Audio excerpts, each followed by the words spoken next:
Toda a nossa economia, desde o empréstimo que você pega no banco, o valor da moeda ou até quanto o seu dinheiro vai render, está atrelada a uma taxa básica de juros, a chamada taxa Selic. E hoje eu vou falar tudo o que você precisa saber sobre a taxa Selic, como ela impacta no seu bolso, no país, nas empresas e como ganhar dinheiro sabendo usar a taxa Selic ao seu favor. O meu nome é Victor e esse é o Investidores Invictos.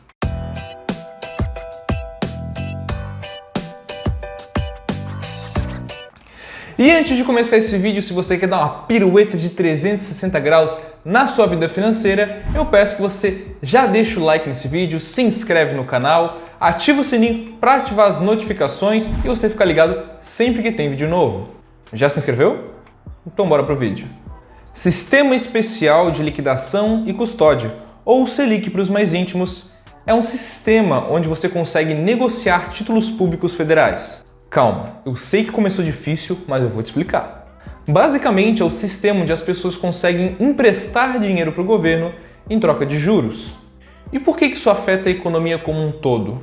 Bem, vamos começar com o valor da moeda. O princípio mais básico da economia é o da oferta e da demanda. Ou seja, quanto mais procura tem por algo, mais aquilo vai valer diante da oferta que está sendo oferecida. Ou seja, quanto mais pessoas querem aquela coisa, mais aquele objeto vale. Um exemplo disso é o grafite e o diamante. Por mais que ambos sejam minerais compostos de carbono, o diamante, por ser mais escasso na natureza e ter mais durabilidade, ele vale muito mais que o grafite que a gente utiliza para fazer os nossos lápis.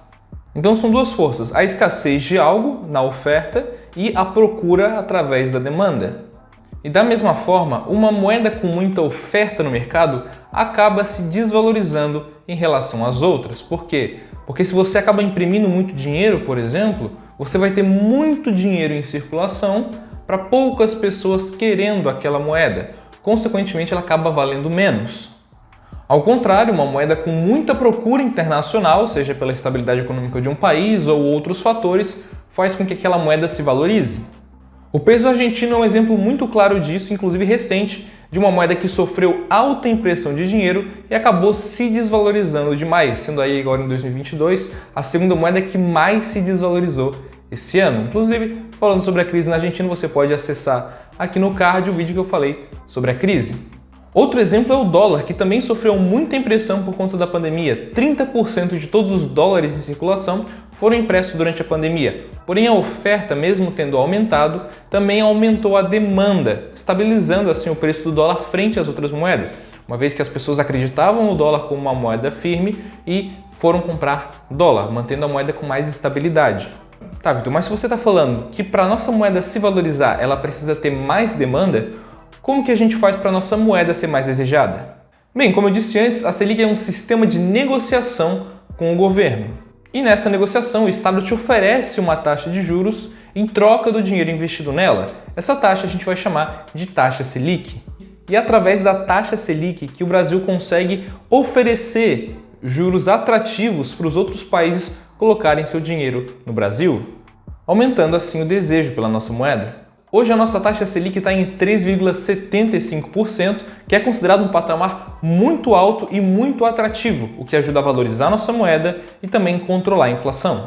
E o que acontece? Os bancos, querendo competir com essa capitalização do governo, tentam te oferecer uma taxa de juros também atrativa para você investir no banco e eles terem capital de giro. Ou seja, para a movimentação do mercado entre empréstimos, investimentos, acesso a crédito, etc. E para isso eles tentam te oferecer uma taxa de juros muito parecida com a Selic através de CDBs, Certificado de Depósito Bancário, que é um tipo de investimento que vai ser ligado na taxa que é usada entre a negociação dos próprios bancos, que é o CDI, o Certificado de Depósito Interbancário, que vai estar sempre aí próximo da taxa Selic, normalmente 0,1% abaixo.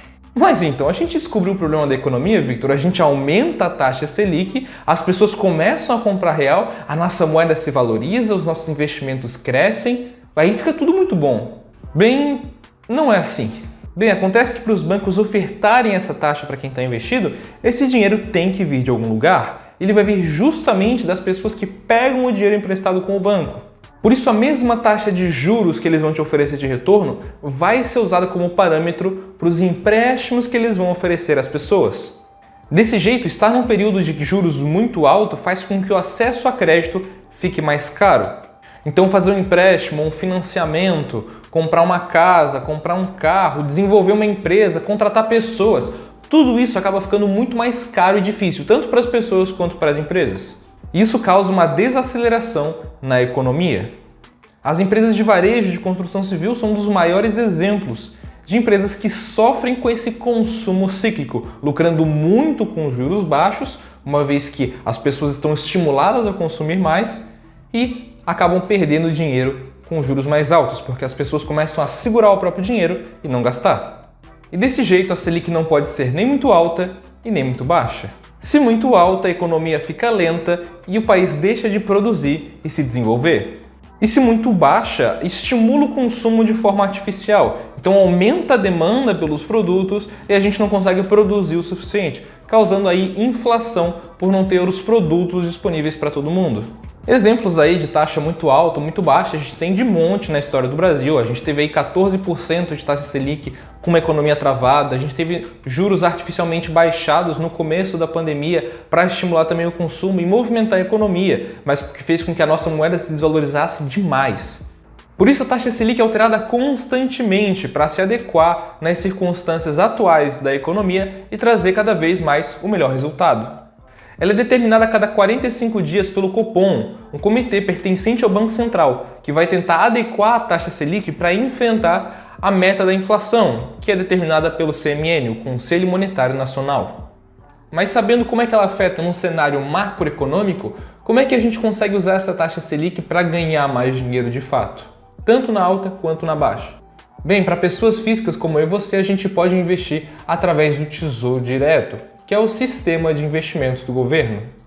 Esses títulos eles podem estar presentes tanto na sua corretora quanto no próprio site do Tesouro Direto. E o Tesouro Direto ele te oferece 3 opções de investimentos: o Tesouro Selic, o Tesouro IPCA e o Tesouro Pré-fixado. No Tesouro Selic, como o próprio nome já diz, vai render aí o valor da taxa Selic. Às vezes, dependendo do prazo, pode até render um pouquinho a mais, mas o principal realmente é a parte focada na taxa Selic. E lembrando que quando a taxa Selic for alterada, o rendimento do seu Tesouro Selic também vai mudar.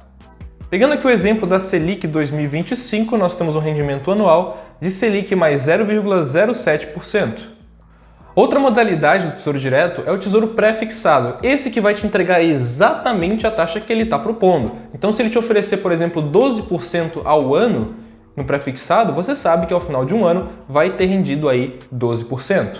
O pulo do gato é que os juros altos também afetam quais títulos pré-fixados o governo vai te oferecer. Por exemplo, quando os juros estavam lá a 2% ao ano, nós tínhamos títulos pré-fixados a 5%. Por quê? Juros baixos, o governo também te oferece um pré-fixado menor. Quem investiu em pré-fixado lá atrás ainda está recebendo 5% com uma Selic a 13%. Já agora com juros mais altos, sendo que tem a possibilidade nos próximos anos esses juros reduzir, o pré-fixado está aí a 12%, ou seja, menor do que o patamar desse Selic, mas um patamar alto e fixo durante um bom período de tempo. Pegando aqui os pré-fixados de 2025 a quase 12% e de 2029 também a 12%. E a última modalidade de investimento do Tesouro Direto é o Tesouro IPCA+. O IPCA é o indexador que é usado para inflação, né? Quando você ouve IPCA, a gente está falando de inflação. E é um tesouro que vai te oferecer o rendimento da inflação e mais um adicional pré-fixado.